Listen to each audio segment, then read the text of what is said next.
Cargo door delivery సేవలను సద్వినియోగం చేసుకోండి. RTC depot manager Sudhakarayya Punganur RTC బస్టాండ్లో కార్గో డోర్ డెలివరీపై ప్రయాణికులకు డిపో మేనేజర్ సుధాకరయ్య అవగాహన కల్పించారు. డోర్ డెలివరీ ప్రచార మహోత్సవాలలో భాగంగా కార్గో సేవలకు సంబంధించి కరపత్రాలు పంపిణీ చేశారు. ఆర్టీసీ డిపో మేనేజర్ మాట్లాడుతూ ఏపీఎస్ఆర్టీసీ ప్రజలకు మరింత చేరువుగా కార్గో సేవలను అందించుటకు డోర్ డెలివరీ సౌకర్యాన్ని ప్రారంభించామన్నారు.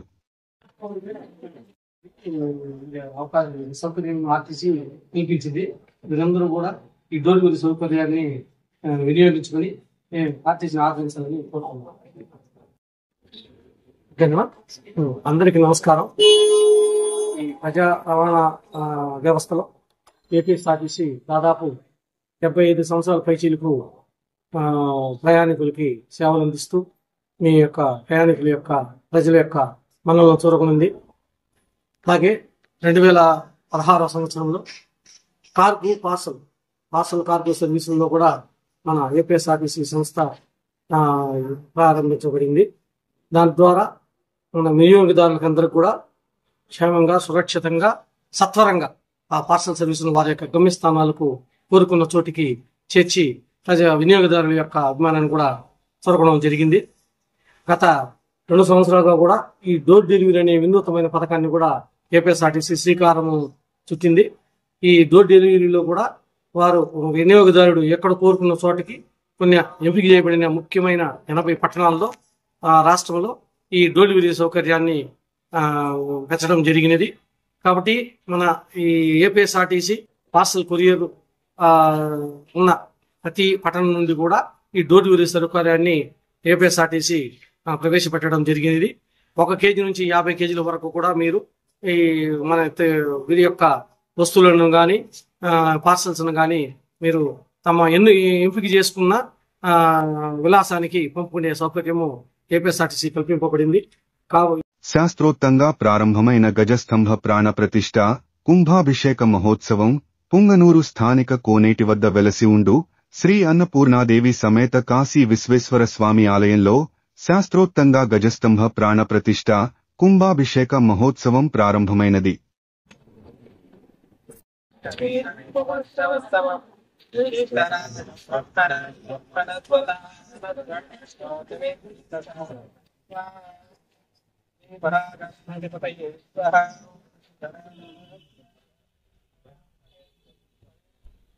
గణదండ కపాలాద్యం స్థలయే కాలభైరవం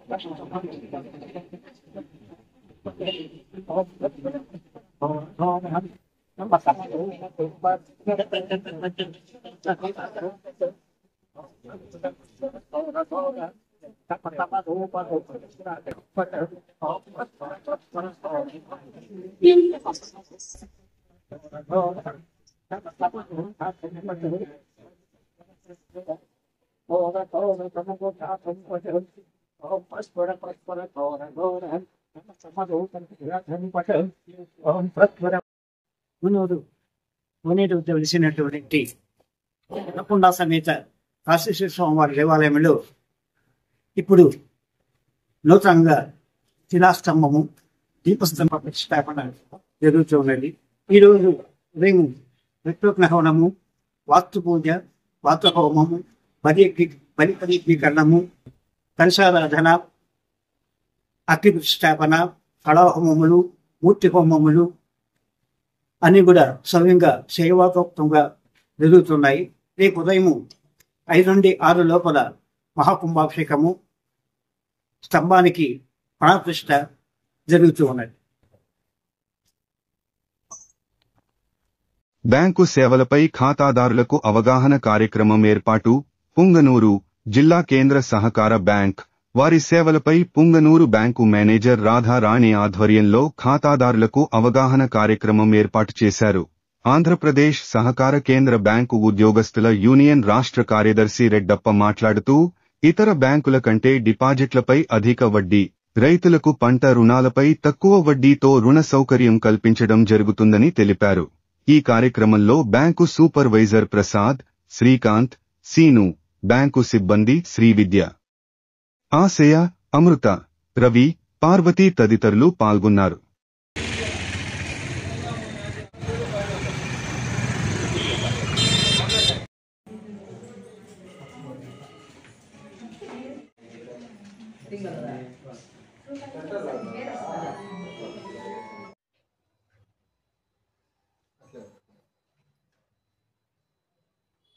ఆంధ్రప్రదేశ్ సహకార కేంద్ర బ్యాంక్ ఉద్యోగస్తుల యూనియన్ రాష్ట్ర నాయకత్వం వెంట నారాయణ రెడ్డి గారు, గౌరవనీయులు వ్యవస్థాపకులు, యూనియన్ వ్యవస్థ ద్వారా మా డిపాజిట్ల సేకరణ చేయడం జరుగుతుంది. అత్యధిక వడ్డీతో మా బ్యాంకు ద్వారా సీనియర్ సిటిజన్కి 8.30తో, ఇతరులకు 7.80తో ఇవ్వడం జరుగుతుంది. అదే కాకుండా ఆర్డీలు కానీ, రికరింగ్ డిపాజిట్లు కానీ, సేవింగ్ డిపాజిట్లు అత్యధిక వడ్డీ ఇవ్వబడుతుంది. అదే కాకుండా లాకర్ సౌకర్యం కల్పించబడుతుంది ఈ బ్యాంకు ద్వారా. క్రాప్ లోన్స్ కానివ్వండి, 7%కే క్రాప్ లోన్స్ ఇవ్వబడుతుంది.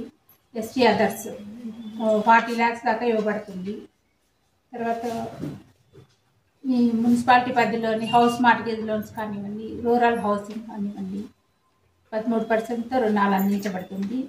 అదే కాకుండా PMSBY ప్రధానమంత్రి బీమా యోజన కింద ఎవరైనా చనిపోయిన వాళ్ళకి 2 lakhs పొందవచ్చు. అవి కాకుండా UPI ద్వారా మనకి లావాదేవీలు, ఫోన్పే కానీ, గూగుల్ పే ఇవన్నీ కూడా మనకు అందుబాటులో ఉన్నాయి. ఇవన్నీ సద్వినియోగం చేయాల్సిందిగా ఖాతాదారుని కోరడం. రిటైర్డ్ మేనేజర్ DCC బ్యాంకు ప్రస్తుతము ఆంధ్రప్రదేశ్ సహకార కేంద్ర బ్యాంక్ ఉద్యోగస్తుల యూనియన్ రాష్ట్ర కార్యదర్శిగా నేను పనిచేస్తున్నాను. అయితే డిపాజిట్ల సేకరణ గౌరవనీయులు మా CEO గారు చేస్తూ ఉంటారు. అయితే మేము ఎప్పుడు డిపాజిట్ల కోసమే కాకుండా మా సిబ్బంది, మా ఎంప్లాయీస్ మెంబర్స్ కూడా ఇతర టైంలో పోయేసి యూనియన్ తరఫున డిపాజిట్ల సేకరణ, వసూళ్లు చేయటము ఇట్లాంటివి కూడా చేయాలని చెప్పేసి గవర్నమెంట్ మేము PRC కాకుండా ఇది కూడా బ్యాంక్ అభివృద్ధి కోసం చేయాలని చెప్పేసి మేము గత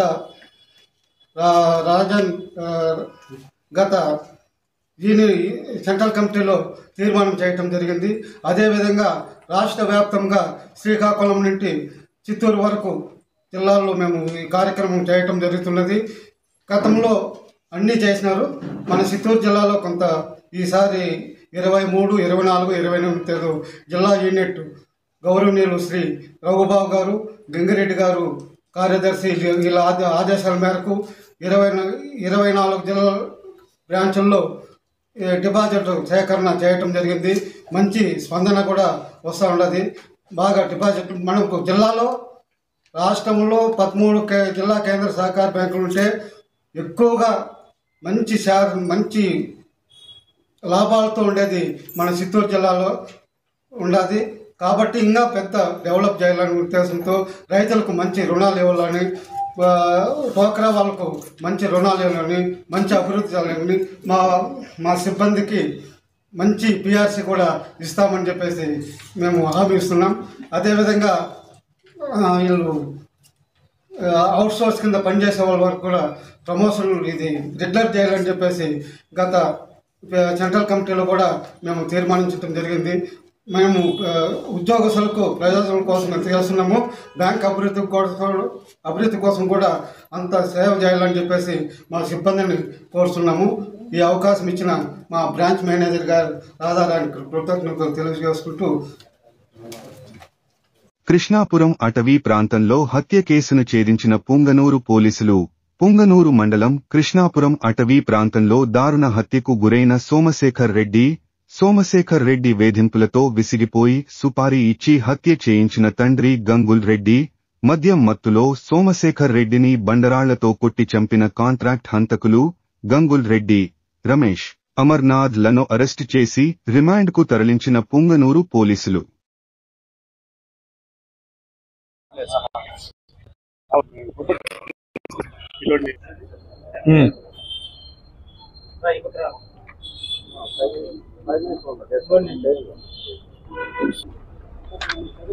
దగ్గరకు రండి, దగ్గరకు రా.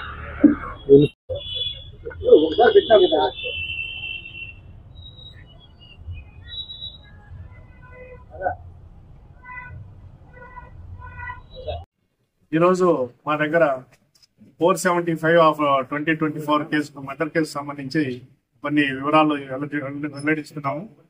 ముద్దాయిలను ఒకరిని అదుపులోకి తీసుకోవడం జరిగింది, ఇంకొకరిని తీసుకోవాల్సింది. అయితే మాకు కేసు పూర్వాపరాలు ఏమంటే 2024 డిసెంబర్ 20వ తేదీన చంద్రమాతులపల్లికి చెందిన బిఆర్ఓ గారు మాకు ఫోన్ చేసి చెప్పి ఇట్లా గుర్తు తెలియని శవం ఒకటి బోయలగడ్డ అటవీ ప్రాంతంలో బాగా కుళ్ళిన స్థితిలో ఉందని చెప్పి తెలపడం జరిగింది. దాంతో మేము గుర్తు తెలియని శవంగా కేసు రిజిస్టర్ చేసి వెంటనే శవాన్ని ఫస్ట్ గుర్తించాలా ఎవరిది అనేది దాని మీద మేము చుట్టుపక్కల పల్లెలకు పక్కనే ఉన్న మదనపల్లి అన్నమయ్య జిల్లాకు పంపించడం జరిగింది. ఈ విషయాన్ని తెలుసుకొని వాళ్ళకు సంబంధించిన వ్యక్తులు, వాళ్ళ తల్లి, వాళ్ళ బ్రదరు వీళ్ళందరూ మరుసటి రోజు ఉదయాన్నే స్పాట్కి రావడం జరిగింది. స్పాట్కి వచ్చిన తర్వాత కొన్ని ఆనవాళ్లు అతనికి సంబంధించినట్టు చూసి వాళ్ళు కన్ఫామ్ గా ఇది మా కొడుకు సోమశేఖర్ రెడ్డికి సంబంధించిన శవమేనని చెప్పని గుర్తించడం జరిగింది. అంతటా అతని యాటిట్యూడ్ గురించి తెలుసుకుంటే అతను 10 సంవత్సరాల క్రితం మ్యారేజ్ చేసుకోండి తన తాగుడుబోతు వ్యసనానికి లోనై భార్యను బిడ్డను వేధించడం వల్ల ఆ మగపిల్లవాడు ఆమె అతని భార్య ఇద్దరు వాళ్ళ సొంత బావిలను దూకి ఆత్మహత్య చేసుకోవడం జరిగింది. దాని మీద మదనపల్లి తాలూకాలో కేసు రిజిస్టర్ చేయడం అయింది.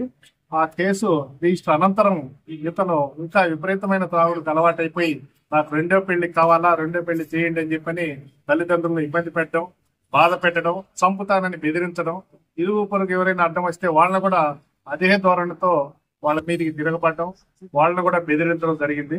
వీళ్ళది మామిడి గుంపులపల్లి మదనపల్లి తాలూకా పిఎస్ లిమిట్స్ వస్తుంది. దీంతో విసిగి వేసారిపోయిన తన తండ్రి గంగులప్పు రెడ్డి కొంతమందిని అతనికి తెలిసిన వ్యక్తులను మాట్లాడడం, వాళ్ళ ద్వారా ఇతన్ని వైద్యులకు ఇచ్చుకోవడం జరిగింది. ఈ విషయాలన్నీ మాకు 21వ తేదీన కొంత ఇన్ఫర్మేషన్ వచ్చిన వెంటనే మేము ఇది హత్య కేసుగా నమోదు చేసుకుని ఆ విధంగా మేము దర్యాప్తు చేయడం జరిగింది. ఈ దర్యాప్తులో భాగంగా మా ఎస్పీ గారు, చిత్తూరు జిల్లా ఎస్పీ మణికంఠ చందోలు ఐపీఎస్ గారు చాలా మాకు సహకారం అందించి ముఖ్యంగా ముద్దాయిలను పట్టుకొనడంలో ఇంచుమించు పూర్తిగా చెప్పాలంటే సారే ఈ దర్యాప్తులో ఇన్వాల్వ్ అయిపోయినాడు. తర్వాత మా డిఎస్పీ గారు డేగల ప్రభాకర్ పలంనేర్ సారు ఆయన దగ్గరుండి పర్యవేక్షణ చేయడం జరిగింది. నేను దర్యాప్తులో భాగంగా ముగ్గురిని హత్యలో సంబంధించిన వ్యక్తులను పట్టుకోవడం, వాళ్ళని అరెస్ట్ చేయడం, ఈ రోజు వాళ్ళ దగ్గర నుంచి ఇంకా కొంత సమాచారాన్ని సేకరించడం జరిగింది. బోయలగడ్డ అటవీ ప్రాంతంలో ఈ గంగమ్మ దేవస్థానానికి వెళ్లే కర్ణాటక చెందిన వాసులు కూడా ఎక్కువ మంది ఆ దారిలో కూర్చోవడం, ఫోన్ చేయడం, తర్వాత ఈ మద్యం తెచ్చుకొని సేవించడం జరుగుతున్నది. ఇప్పటి నుంచి ఆ ఏరియాలో మేము ఎక్కువగా పోలీసింగ్ తిప్పడం అనేది మొదలు పెడతాము. ఇది 3 పోలీస్ స్టేషన్ల పరిధిలోకి వస్తుంది. దగ్గర నిమ్మనపల్లి, తర్వాత మదనపల్లి తాలూకా, తర్వాత చౌడేపల్లి, తర్వాత పొంగనూరుకి 20 కిలోమీటర్లు చాలా దూరము. మదనపల్లి తాలూకాకు, నిమ్మనపల్లికు, చౌడేపల్లికు కొంచెం దగ్గర 2-3 కిలోమీటర్లు, మాక్సిమం 4 కిలోమీటర్ల దూరంలో బోయకొండ గంగమ్మ అటవీ ప్రాంతం. ఈ అటవీ ప్రాంతంలో ఉండే ఫారెస్ట్ అధికారులు కూడా మేము చెప్తున్నాము. అక్కడ ఏదైనా ఒక విజిలెన్స్ అడవి జంతువులకు పెట్టే కెమెరాలు లాంటివి గుర్తు తెలియని వ్యక్తులు అట్లా ప్రవేశించినప్పుడు ఆ కెమెరాలు కూడా ఏర్పాటు చేయడం జరుగుతుంది. అది అటవీ ప్రాంతం కాబట్టి సోలార్ సిస్టమ్ తో వచ్చే కెమెరాలు, కొన్ని సీక్రెట్ కెమెరాలు కూడా అరేంజ్ చేయాలని చెప్పని ఫారెస్ట్ అధికారులకు రిక్వెస్ట్ చేయడం అయింది. మేము కూడా ఇటువంటి ఇక మీదట అసాంఘిక కార్యక్రమాలు ఆ ఏరియాలో జరగకుండా తగిన చర్యలు తీసుకుంటాం. ఇది ప్రజలందరూ మాకు చాలా సహకారం అందించి ఆ ఏరియాలో ఇంక్వెస్ట్ కండక్ట్ చేసేటప్పుడు కానీ తర్వాత స్థానికంగా ఉండే ముద్దాయిలను పట్టుకోవడంలో కానీ మంచి సహకారం అందించినారు. వాళ్ళకందరికీ మా చిత్తూరు జిల్లా పోలీస్ తరఫున మేము వాళ్ళతో కృతజ్ఞతలు ధన్యవాదాలు తెలియజేసుకుంటున్నాం. అట్లే ఈ ప్రెస్ మీట్కి వచ్చి మీరు దీన్ని వైడ్ పబ్లిసిటీ ఇచ్చి ఇటువంటి త్రాగుడుకు అలవాటు పడిన వ్యక్తుల మీద ఆ విలేజ్ లో సొంత గ్రామాల్లో గ్రామస్తులే కొంత నిఘా పెట్టి అప్పుడు ఇవ్వగలరని మీ ద్వారా తెలియజేసుకుంటూ విరమించుకుంటున్నాను. నమస్తే.